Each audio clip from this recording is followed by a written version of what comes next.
আসসালামু আলাইকুম ভিউয়ার্স, এই মুহূর্তে আছি হোয়াইট চ্যাপেলের ইউকে জুয়েলার্সে। আপনারা জানেন যে সম্প্রতি ব্রিটেনে গোল্ড চুরি বা স্বর্ণ চুরির সংখ্যা বেড়ে গেছে। তো আমরা আজকে জানার চেষ্টা করব এই ইউকে জুয়েলার্সের স্বত্বাধিকারী হাফাজ ভাইয়ের কাছ থেকে কিভাবে আমরা এই স্বর্ণ চুরি থেকে রক্ষা পেতে পারি।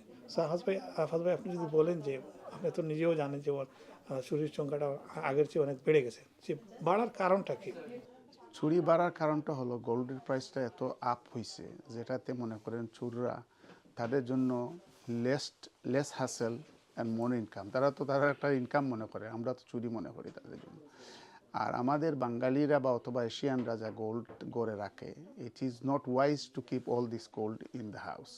কারণ আমরা তো গড়ের ভিতরে রাখে দেয়, এর মধ্যে আজকালকে মনে করেন রমজানে অনেক সময় মহিলারাও এখন থেরাপিতে চলে যায়, গড়টা খালি থাকে। আর গালি থাকলে তারা মানে কোনো রকম ঢুকতে পারলেই আগের মতো না আসা যে বেড নষ্ট করে এই ডোয়ার ভাঙা এইসব করে না। তাদের কাছে মেটাল ডিটেক্টর আছে, যেটা তারা ডিটেক্ট করতে পারে গোল্ড কোন জায়গায়, ওই জায়গায় খুলেই তারা গোল্ডটা নিয়ে যায়। এর জন্য বেটার হলো যদি গোল্ড কার কাছে থাকে তো গোল্ডটা খালি না রাখাটা হলো কি উত্তম। এই যে মেটাল ডিটেক্টর দিয়ে তারা সহজেই বের করে ফেলে, মানে কতক্ষণ সময় লাগতে পারে, বা যতই আপনি লুকিয়ে রাখেন না কেন কাজ হবে কিনা? না, একটা আইডিয়া তো থাকে আপনার গোল্ডটা কোন জায়গায় রাখবেন। আপনি তো ড্রয়ারে রাখবেন বা কোনো এই যেমন হিডেন জায়গাতে রাখবেন, তো ওইটাও তারা জানে কোন জায়গাতে আপনার রাখার সম্ভাবনাটা আছে। তারা ওই ধরনের জিনিসে গিয়ে তারা মেটাল ডিটেক্টর দিয়ে চেক করে, মেটাল ডিটেক্টরে ডিটেক্ট হয়, তারা ওইটাই খুলে খুলে তারা ওইটা সব স্বর্ণগুলো নিয়ে যায়। এখন এই চুরির হাত থেকে বাঁচার কোনো উপায় আছে কিনা? বাঁচার অনেক উপায় আছে, যদি আপনারা অনেক ব্যাংকে আছে, স্টোর করতে পারেন। তো 250-300 পাউন্ডের একটা খরচ আসতে পারে মাসে অথবা মাসে না বছরে? বছরে, ডিপেন্ডিং অন দ্য বক্সিস। অথবা আপনি সিকিউর ইয়ে আছে, ওই সেফটি ডিপোজিট বক্স আছে বিভিন্ন জায়গায়, লন্ডনে আছে, আপনারা ওইখানে রাখতে পারেন। আমার কস্টটা মনে হয় না 400-400 পাউন্ডের উপরে হবে, ডিপেন্ডিং অন দ্য গোল্ড। কারণ স্মল বক্সেই তো রাখতে পারেন আপনি গোল্ডগুলা।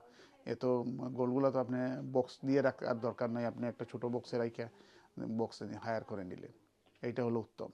সেগুলো থেকে মনে করেন আপনি সহজে গিয়ে আনা নেওয়াটা কোনো ইয়ে আছে কিনা?